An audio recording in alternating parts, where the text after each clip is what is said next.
Tob. Tepalarini qo'yib yotibdi. Yuqorida.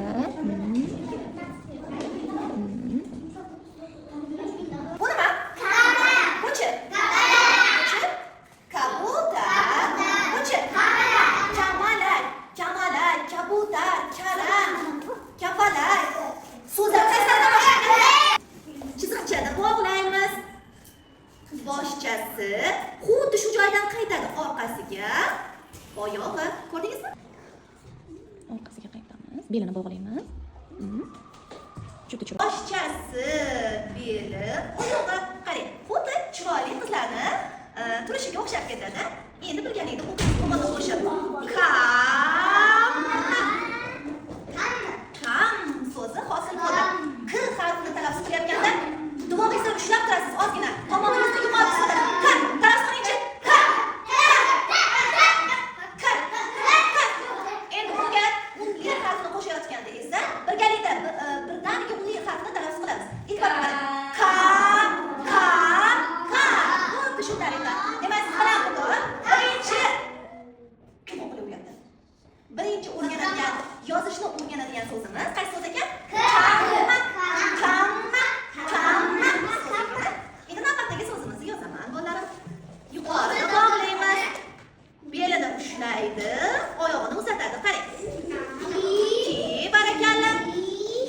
Hop. Men yozib bo'ldim.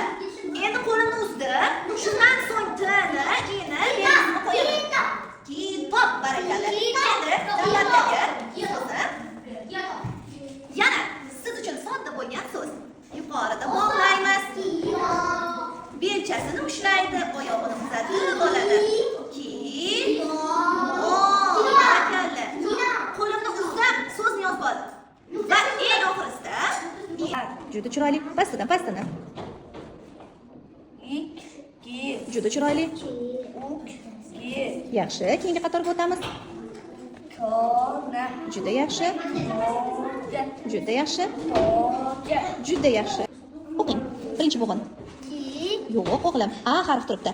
Katta. Ta. Nima bo'ldi? Qo'shsak? Katta so'zi hosil bo'ldi. Pastidagisini o'qing. Shunisini. Kalit so'zi hosil bo'ldi. Hop, eng tagidagisini o'qiymiz. Ki. Davomini o'qiymiz. Ki ismida turib turadi. Yo'q, o'g'lim. Tobba. Qani tob bo'g'ini menga top berchi? Taxmin o'qiyapsan-a? Qani tob bo'g'inini top berchi menga? Tobba. Qo'shdik. Ki. Tob. Tepalarini qo'yib yotibdi bola. Mal emas. Mol. Qo'shdik. Kamol. Keyingisi. Qo'lingni qo'yib ol. Kasal. Kalit so'zi hosil bo'ldi. Barakalla, qani besh oling. Mashallah.